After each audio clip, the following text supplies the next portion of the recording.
여러분 안녕하십니까? 박완신 교수입니다. 오늘 제가 서울대학교 총동창회 조찬 포럼에 참여해서 정병탁 교수, 서울대 컴퓨터공학부 교수님이시죠. 그래서 이제 AI 또 인공지능에 대한 강의를 듣고 동문들과 함께 많은 의견도 나눈 바 있습니다. 그게 저한테 또 썸네일에도 이렇게 보입니다만은 인공지능, 선을 넘는 인공지능, 이진경 교수님, 이분은 또 이제 그 서울과학기술대학교 철학과 교수입니다. 이진경 교수님, 이 철학적인 문제와 함께 장병탁 교수님, 또 이제 인공지능 전문 컴퓨터 공학부 교수님이시죠, 서울대학교.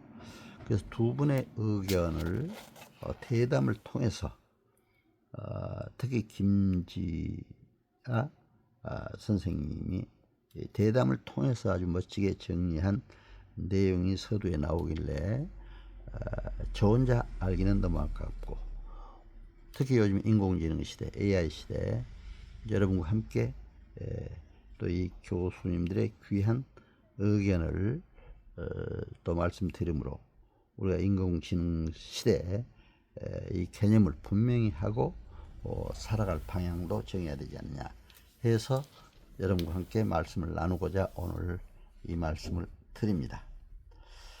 특히 이제 처음에 그 김재야 선생님께서 인공지능이란 무엇일까요? 이렇게 이제 14페이지에 질문이 나옵니다. 나오는데 이제 장병탁 교수님은 바로 이제 처음에 대답을 이렇게 하시더라고요. 인공지능은 사람처럼 생각하고 행동하는 기계고, 또 인공지능 연구는 그런 기계를 만들려고 하는 거죠. 지능을 어떤 문제를 해결하는 능력으로 본다면 인공지능은 자율적으로 문제를 해결하는 기계적 능력을 뜻합니다. 여기서 기계란 컴퓨터상에 구현된 소프트웨어일 수도 있고 로봇과 같은 물적인 장치일 수도 있어요. 그래서 인공지능이란 질문은 기능이란 무엇인가와 연결되죠. 이렇게 설명을 하고 있었습니다. 또 이제 이 책의 공동 저자인 인공지능 이진경 교수님이 이제 인공지능에 대해서 또 설명을 하는데요. 교과서에서는 인공지능이란 에이전트라고 정의한다고 하시면서 아마도 인간이 처리해야 할 과제를 대리해서 해결해주는 자란 뜻에서 빌려온 이러한 말이라고 이렇게 설명을 하고 계셨습니다. 장병탁 교수님은 인공지능이란 에이전트라고 정의할 수 있다고 하시면서 세상을 지각하고 그에 따라 행동하며 또 스스로 학습하는 자율적인 인지 에이전트라고 말씀을 하셨습니다. 007 같은 첩보원이나 대리점 부동산 업과 같은 이들을 에이전트라고 하잖아요 하면서 명령하거나 지시하는, 누군가를 대신해서 판단하고 행동하는 이들이라고 설명을 했습니다. 전문 용어로 표현하자면 행위성과 대행성을 가진 무엇이라고 할 수 있어요. 에이전트로서의 인공지능 정의는 마음뿐만 아니라 신체를 가지고 살아가는 존재로서 지능체를 강조한다는 점에서 실세계의 인공지능과 좀 더 가깝다 이렇게 설명을 하셨습니다. 하지만 인공지능 교과서에 나와 있는 정의는 좀 얼버무리는 느낌이에요 하시면서 아마도 지능이라는 것이 철학적인 함의를 포함하기 때문이겠죠. 그래서 지능이 필요한 일을 기계가 할 수 있도록 하는 연구 분야라고 말한다고 설명을 했습니다. 초기에는 퍼즐이나 또 이제 체스 같은 문제를 푸는 능력을 생각을 했다고 하면서 최근의 도전적인 연구들은 인지 능력을 가진 로봇처럼 좀 더 강력한 에이전트를 개발하려고 한다고 이렇게 설명을 하셨습니다. 인공지능의 첫 설명 두 분이 이제 특히 이제 철학적인 개념과 연결해서 그래서 아마 오늘 그 철학 교수님 이진경 교수님과 함께 장백탁 교수님이 이렇게 대화를 하게 된 것 같습니다. 너무 아주 귀한 말씀이에요. 그래서 이제 사람들은 이진경 교수님은 또 사람들은 지능의 개념을 당연히 잘 알고 있다고 착각하는 듯 해요. 지능이란 생각하는 동물로서 인간이 가지는 지능, 지적 능력이라는 식으로 이렇게 얘기한다고 하면서 이는 사실 일종의 동어 반복입니다. 인간만이 생각하는 동물이라는 생각은 아주 낡은 나르시시즘의 그런 그 착각이다 하면서 생존을 위해 환경의 변화를 지지하고 그것을 판단해야 하는 한 모든 동물은 지능을 갖고 있다고 해야 합니다. 식물조차 그렇습니다. 태양의 운동을 감지하며 꽃을 이제 피울지 말지, 기온의 변화를 보면 입을 떨굴지 말지, 필요한 영양소를 찾기 위해 어디로 뿌리를 뻗어야 할지 등을 판단해야 하니까요. 이렇게 설명을 하면서 그렇다면 지능이란 생명체가 생존하기 위해 외부 자극에 적절히 반응하는 판단 능력이라고 해야 하지 않을까요? 이렇게 이제 설명을 하고 계셨습니다.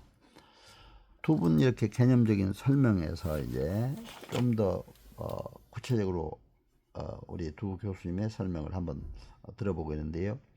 그러면서 이제 이진경 교수님은 빛을 통해 해가 떴는지 아닌지를 감지하는 것은 감각이지만 그 빛의 상태 변화에 대응하여 광합성을 할지 호흡을 할지 또 꽃잎을 열지 닫을지를 판단하는 것은 감각 이후의 판단이고 일종의 의사결정이라고 얘기를 했습니다. 그래서 이제 김재하 선생님은 또 이렇게 질문을 하더라고요. 식물에게도 판단 능력이 있다는 말이 단지 은유적 표현만은 아니네요. 그러면서 이제 하니까 또 장병탁 교수님이 또 좋은 말씀을 하시더라고요. 뭐라고 하냐면은 이제 심리학자들은 지능이란 불확실한 환경에서 복잡한 문제를 풀 수 있는 능력이라고 합니다. 간단히 말해서 문제 해결 능력이란 거죠. 얼핏 보면 식물들은 주어진 자극에 단순히 반사적으로 반응하는 것 같지만 유심히 들여다보면 그리 단순하지 않아요. 그 나름의 방식으로 판단하고 있다고 해야 합니다. 그런 관점에서 보면 지능의 유무가 아니라 사실은 지능이 작용하는 복잡성에 차이가 있다고 해야 할 것 같아요. 이렇게 말씀을 하셨습니다. 그리고 이때 지능의 복잡성 정도는 상대적이고 바둑을 두는 것보다 계절에 따라 꽃을 피우는 시기를 결정하는데 더 복잡하다고 생각할 수 있다고 이렇게 덧붙여서 말씀을 하셨습니다. 그래서 이제 이진경 그 철학 교수님은 또 그렇게 얘기를 하대요. 그 말이 맞습니다. 하면서 여기서 정도란 말은 단지 양적 크기를 뜻하지 않습니다. 여러 선택지 중에서 하나를 고를 때 고려하는 변수들의 수는 선택자의 수에 따라 규정된 양적 크기만은 아니니까요. 하면서 가령 10가지 종류의 치약 중에 하나를 선택하는 것이 대학원을 갈지 취직을 할지 둘 중에 하나를 선택하는 것보다 더 복잡하다고 할 수는 없잖아요. 이렇게 얘기를 말씀을 하셨습니다. 그래서 이제 장병탁 교수님이 다시 외부 자극에 대한 생명체의 판단도 다르지 않아요? 하면서 밥과 빵, 국수 중에 무엇을 먹을지 선택하는 것은 인간의 판단 이고 또 뿌리를 물이 많은 쪽으로 뻗을지 질소가 많은 쪽으로 뻗을지는 선택하는 식물의 판단보다 더 복잡하다고 하기도 어렵죠. 분명한 건 이런 결정과 선택이 뒤의 상태에 대한 예측이 어떤 지적 능력이 요구되는 그런 판단이란 거라고 이렇게 설명을 했습니다. 그래서 이진경 교수님은 또 그런 관점에서 인공지능 경우엔 차라리 모든 것이 쉽고 간단하다고 할 수도 있을 겁니다. 이렇게 설명하면서 비록 대단한 많은 에너지를 사용해서 그렇게 복잡한 계산을 하지만 진학이냐 취업이냐 또 물이냐 질소냐를 고민할 때 동반되는 판단의 무거움은 없으니까요. 어떤 쪽이 자신에게 유리한지 판단하는 능력이 없다는 점에서 아무리 복잡해도 대단히 단순하다 해야 할 겁니다. 물론 그 교수님으로서는 매우 부러운 단순성이라고 설명을 했습니다. 별것 아닌 문제 때문에 스트레스를 받고 병나는 일은 없다고 하면서 생명체와 달리 자신의 생존 자체를 목적으로 하지 않으니까요. 그러면서 단순하고 편한 건데 어느 쪽이 좋은 걸까요? 하면서 이는 지능이 에이전트이기 때문에 그렇다고 할 수도 있을 겁니다. 에이전트란 그 남의 일을 갖다 대신해주는 존재라고 하면서 자신이 아니라 남의 생존을 위해 대신 계산하고 판단하니까 가볍고 단순해질 수 있는 겁니다. 이런 또 말씀도 하셨습니다. 그래서 장병탁 교수님은 대신해 준다고는 해도 보통은 목적 함수가 있긴 해요. 목적 함수에 따라서 인공지능이 하는 일이 달라지죠. 물건을 전달해 주는 로봇이 있고 바둑을 두는 로봇도 있습니다. 그래서 이렇게 달라지는 일, 그에 따라서 또 이제 달라질 수가 있다. 그래서 이진경 교수님은 그러나 그 목적 함수는 인간이 주는 거잖아요 하면서 그래서 에이전트인 거고요. 그래서 에이전트에 대해서 강조를 하고 있었습니다. 김재학 선생님은 다시 한번 또 질문을 해요. 나중엔 그 목적 자체를 스스로 설정할 수 있겠죠 하면서 그 경우에 인공지능의 정의는 지금과 같이 크게 달라질 수도 있겠군요.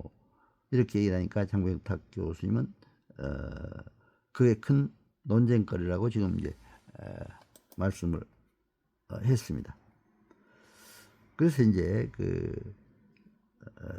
인간지능과 인공지능의 차이에 대해서 또 그 얘기를 한 바 있었습니다. 장병탁 교수는 인공지능에도 차이가 있죠. 초기 인공지능은 인간이 명령한 대로 작동하도록 설계했지만 지금은 스스로 학습하도록 프로그램이 되어 있어요. 그래서 이제 개발자의 판단이나 명령을 넘어서 스스로 학습하고 판단하죠. 달리 말하면 예전에는 연역 추론만 가능했지만 지금은 귀납 추론도 가능한 거라고 말씀을 하셨습니다. 귀납 추론을 할 수 있다는 것은 틀 수는 있는 불확실성 속에서 결론을 내린다는 거죠. 고양이 사진을 보고 고양이라고 찍는 겁니다. 틀릴 수도 있지만 그래도 판단하고 결론을 내린다는 건 중요합니다 하면서 만약 틀리면 이를 수정하고 학습하면서 판단 능력을 키워가면 되니까요. 이런 얘기였습니다. 그래서 오늘 특강 시간에도 고양이를 놓고 상당히 이게 고양이냐 강아지냐 하면서 그렇게 이제 보는 모습에 따라서 여러 가지로 판단이 달라지는 그런 얘기도 파워포인트로 설명을 한 걸 들었습니다. 챗봇, 그러니까 대화하는 인공지능이죠. 챗봇. 이루다가 문제가 되었을 때 언론사들로부터 그에 관해 인터뷰 요청을 많이 받았다고 하시면서 챗봇에 대해서 질문 대체로 비슷했는데 이루다가 했던 혐오 발언을 누가 책임져야 하는 거죠. 물론 개발자들이 이루다에게 혐오 발언을 하지 못하도록 사전에 온갖 조치를 취했어야 했어요 하면서, 하지만 이루다가 사용자로부터 학습할 수도 있기 때문에 개발자가 이를 완전히 통제하는데 불가능하죠 하면서 개발자 이상으로 사용자도 거기에 책임 있는 거라고 했습니다. 마치 집에서 바르고 고운 말로만 교육을 받아온 아이가 유치원에 가서 친구로부터 욕을 배워오는 것과 같다고 하면서, 욕을 배우지 못하도록 하려면 집에 가두어 두어야 하는데 또 그럴 수는 없잖아요 하면서, 그러나 어쩌면 근본적인 딜레마가 거기 있는 셈이라고 이렇게 설명을 했습니다. 이진경 교수님은 확실히 딜러닝 이후 인공지능은 인간 재능과 다른 면이 있는 것 같다고 하면서, 일단 여전히 스스로 목적 함수를 구성할 수 있는 인간과 달리 AI는 그러지 못한다는 근본적 간극을 접어두고 이제 그런 말을 했습니다. 가령 인간은 때에 따라 심지어 동일한 상황에서 상충되는 척도를 섞어 판단하기도 한다면서, 보통 손의 크기를 판단의 척도로 삼던 사람이 때로는 큰 손해를 감수하는 결정을 내리기도 하고, 증여의 마음으로 누군가에게 했지만 동시에 그걸 통해서 어떤 이득을 꾀하기도 하니까요. 인간의 판단은 흔히 직관적이라고 하지만 엄밀히 말하면 비합리적인 경우가 대부분이라고 또 이렇게 설명을 했습니다. 반면 인공지능은 명확한 계산, 척도가 있고 그것에 따라 판단해요 하면서 인공지능의 약점이 되기도 하고 강점이 되기도 한다고 설명을 했습니다. 역으로 인간의 경우도 마찬가지죠 하면서, 모호한 판단은 명료한 계산이 놓친 것을 여전히 붙잡고 있고, 손익을 계산하는 건 AI가 훨씬 잘하지만 그것만으로는 동료들에게 미움을 살 수 있어요 하면서, 반면 손해를 보는 증여는 동료들에게 호감을 받을 수 있고, 이는 나중에 생각지 못한 이득이 되어 돌아오기도 합니다. 결과적으로 바보 같은 계산이 더 현명한 판단이 되는 거죠. 이렇게 이제 설명을 하고 있는 걸 볼 수가 있었습니다.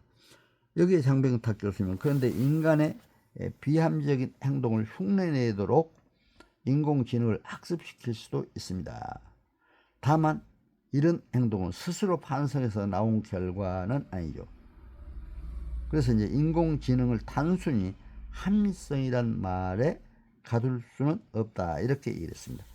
물론 인공지능이 바른 합리적인 그런 얘기도 할 수 있지만, 또 어떤 이게 잘못된 행태나 잘못된 어떤 그 논리를 넣어가지고 그걸 그냥 그대로 이제 설명하는 또 인공지능도 있다 하는 것도 오늘 특강을 통해서도 얘기를 하셨습니다.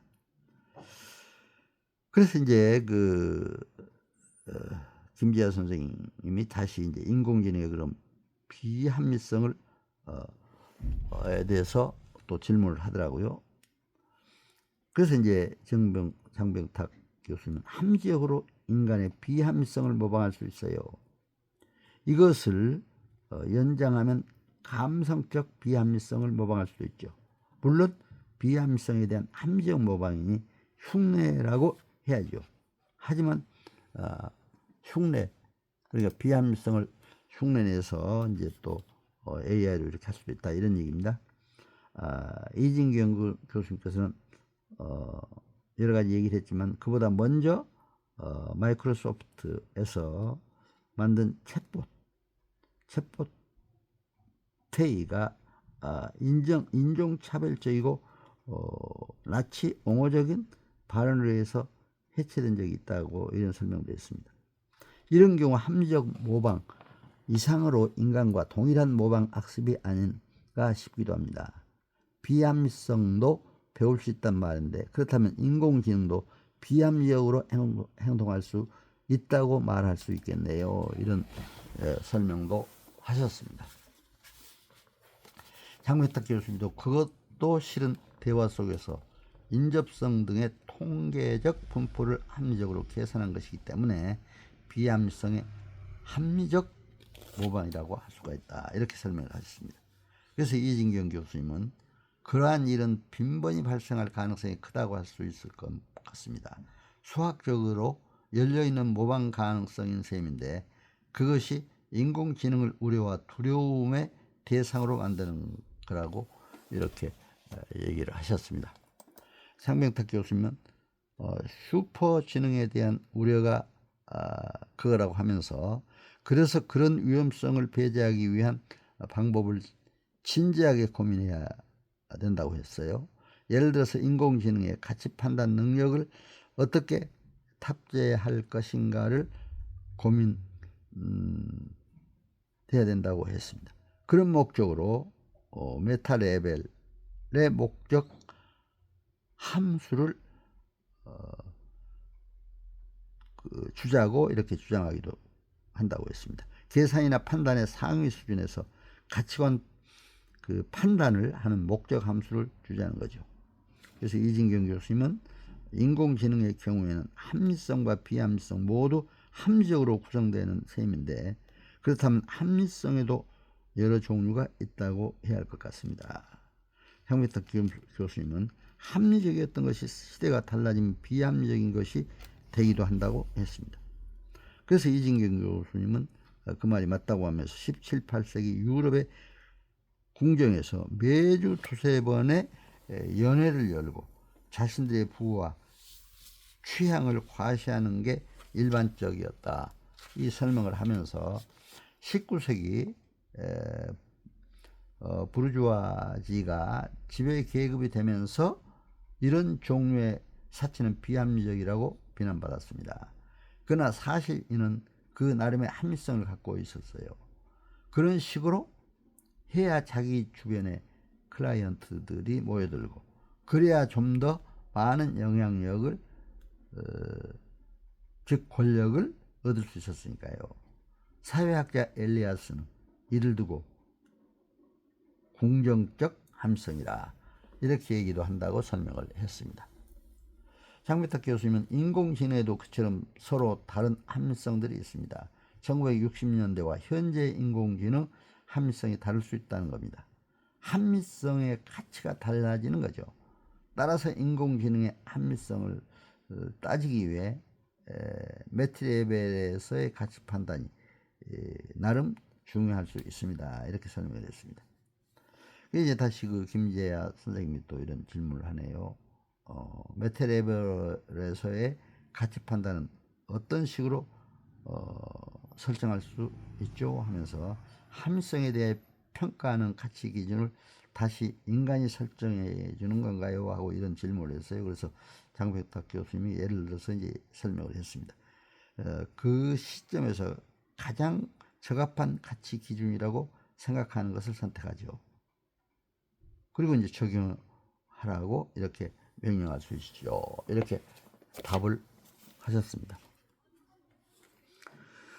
또 이제 이진경 교수님은 모든 책임을 인간에게 물으려는 낡은 태도의 산물이죠. 인간 아니면 책임을 묻기 힘들다는 점, 심지어 태아처럼 인공지능을 해체해도 누군가 책임지지 않으면 책임을 회피한 것으로 간주하는 감정 때문입니다. 이러한 인간이 책임져야 한다는 발상 밑에는 인간이 모든 것을 수행하는 자라는 통념이 깔려 있어요. 그래서 인간 중심주의로 인간에 대한 과대평가, 설계자에 대한 과대평가라고 할 수 있다고 이렇게 설명을 했습니다. 장명탁 교수님은 지금 인공지능이 어떻게 그런 판단을 하는지 인간이 알지 못해요. 데이터로 학습에 만들어진 신경만이 학습 결과에 따라 판단하는 거고 그런 점에서 일종의 블랙박스 속에서 이루어지는 판단이라고 할 수 있어요. 인공지능의 자율성이 상당히 증가한 겁니다. 그래서 데이터도 그 덕분에 해체된 거죠. 이렇게 설명을 하셨습니다. 그래서 이진경 교수는 인공지능이 자신의 언행에 대해 책임을 진 거죠. 사실 그것들이 혐오, 발전을 한 것에 대해 설계자가 무슨 책임이 있겠어요 하면서 차라리 그런 것들을 학습시킨 인간이 책임져야죠. 이런 또 설명도 했습니다. 그리고 이제 이진경 교수님은 입력하거나 교정하는 것보다 사실 더 중요한 것은 인간이 기준을 주고 그에 따라 판단하게 하는 경우이라고 하면서 2017년 미국의 휴스턴 주에서는 교사들의 수업 성취도를 평가하는 에바스라는 인공지능 프로그램을 도입했는데 평가 기준은 그 프로그램을 발주하거나 설계한 인간이 정하는 것인데 그 기준을 밝히는 모두가 빗발쳤다고 이렇게 하시면서 하지만 사용자와 관계자들 또 제작자들 그 요구는 거부했다고 했습니다. 인사에 반영되는 평가였기 때문에 교사들의 반발은 멈추지 않았고 법원까지 가게 되었죠. 결국 인권침해 소지가 있다는 판결이 나오고 나서 사용 중지되었다고 이렇게 설명을 했습니다. 오늘 이렇게 인공지능에 대해서 또 아마 여러 가지 설명도 함께 했습니다. 특히 이제 철학 분야의 교수이신 이진경 교수님과 또 서울대 컴퓨터 공학과의 교수님, 선 없는 인공지능, 그 인공지능 개념과 함께 다양하게 합리성, 비합리성, 또 여러 가지 요인과 관련해서 말씀을 드렸습니다. 인공지능 시대, AI 시대, 여러분 바로 체인지 에이전트, 창조적 변동 여군으로서의 큰 역할을 해서 또 AI 시대 더욱더 성공하는 여러분 다 되시기를 간절히 기원합니다. 여러분 오늘 인공지능에 대해서 함께 의견을 나눌 수 있어서 영광입니다. 여러분 감사드립니다. 또 오늘 그 책을 발간해서 저기까지 이렇게 선물로 이 책을 주셨는데 너무 감사드려요. 그래서 여러분께 감사드리고 장병탁 교수님 오늘 아침에 특강하시면서 또 이렇게 저에게 귀한 선물도 주셨습니다. 그래서 너무 감사드립니다. 이렇게 장병탁 교수님 또 이렇게 주셨는데 너무 감사해서 오늘 또 이렇게 인공지능 여러 가지 그 책 속의 설명을 또 저 혼자 알기는 그렇고 하니까 많은 분들 또 인공지능 시대에 많은 분들과 함께 나누고자 올려드렸습니다. 오늘 책 가운데서 책에서 또 이진경 교수님, 장병탁 교수님 귀한 말씀 전해 주셨습니다.